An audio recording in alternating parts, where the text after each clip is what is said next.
Check, check. How do I sound? Stuff that like You're You're present. gonna be disrespectful about eating while you're telling your story. I think it's actually great if you're No. eating. All right, good. I like that. I'm gonna start eating during the podcast. It'll go much better. Yeah. So, Oh, go ahead. are you recording? Is this on? Okay. just wanna go to Yeah, we're Jollibee. starting. Today we have lovely stand-up comedian Chris Cope. Hello, Which is short for Copenhagen. Copenhagen. Yeah, we're doing my legal name. Okay. Yeah, that's how we And do your it, man. social security number. It's a medical show, bruh. 593. Don't do it, dude. You just got identity theft. Don't Partial. do it. What are they going to steal? digits. Bad credit and debt? Have at it, fuckers. That's true. That's fair. We're super excited to have you today on Pre-Existing Condition. When Sammy told me about your diagnosis, I knew we had to have you here. Yeah, I was excited when he said medical thing. I was like, oh, I got that. Yeah, because I know. I mean, you told the story on Conan. Yeah, I even gave my doctor a shout out. So, I did, and he found me on Twitter the next day. You gave him a shout out on the set. Because the story, I always mention his name. Yeah, And yeah. the story on stage is kind of like, hey, Dr. Mumtaz did a great job. And I did it on Conan. And the next day on Twitter, he's like, hey, thanks for the shout out. And I was like, man, I haven't talked to you since you walked out of the room. Like, just kind of after you saved my life.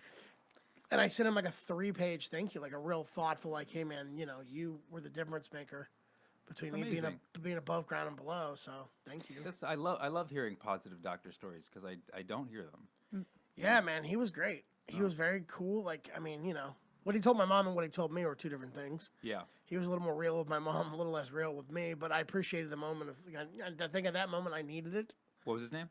Dr. Mumtaz. Dr. Mumtaz. Which is, in Arabic, means excellent.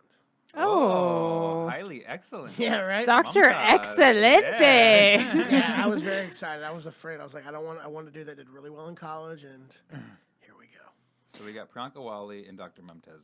Those are the two good doctors out there right now. There's only the two of us. What kind of doctor are you? I'm an internist, internal medicine. Okay, So general practitioner. cool. So I guess we should tell our listeners what the diagnosis was that Chris Yeah. had before we get into the story. Yeah, why don't you tell? What do you want to? So Chris, I had a triple A. Ascending aortic aneurysm. you had a Ascending. triple A. Yeah, it's in the chest. I guess if I'm facing forward, it's on my right side. If that helps. Because there's many kinds of aortic aneurysms. Yeah, you can have them in your stomach, your chest, and your head. That's what I was kind of explaining. Gotcha. They said the chest was the third safest. Did that make sense? Like the stomach, like the brain is like you'll die in the hospital if you have a brain aneurysm. Like you're fucked. So Wow. yeah, so an aortic aneurysm, essentially the aorta is a blood vessel that will come out of the heart. So any aneurysm along that blood vessel, whether it comes out of the heart down into the gut or out of the heart up into the neck or the head, if there's basically a bulging out of part of the wall of the vessel, that by definition is an aneurysm. And people can have aneurysms. People could be walking around with aneurysms. Sometimes they get found just incidentally, like you get a CAT scan done and then they just happen to find it. And That then was not how mine went. yeah, yeah. I was in a hotel room. I was like, I don't feel good. So what happened? Yeah. I mean, since we are chatting adults here, I had just got done doing something. Having a bowel movement? No. Having sex? Oh, yeah. form of self-sex, you know. Ooh, I didn't know that part of the story. So you I were can't tell people that, like, masturbation caused my aneurysm. There's only so much embarrassment I'm willing to tag on as a human from the public. So, yeah, no, it was basically I just got done doing that. Like, maybe I think 5 minutes later, I started feeling like I went from zero to sweating all over my entire body. And in my brain, I was like, all right, that's a red alert. Something's real wrong because your body just doesn't go from zero to I'm perspiring everywhere. And I started having, like, it was like a slow creep for a few minutes, and then it just was like a pounding chest pain. Like, it just felt like something was on my chest.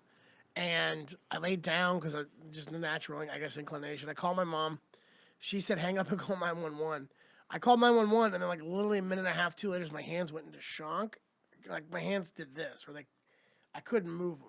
So your hands basically froze into like a position where they were sort of like your four fingers are out, but your thumbs were kind of like Yeah. squashed into And the middle of your I hand.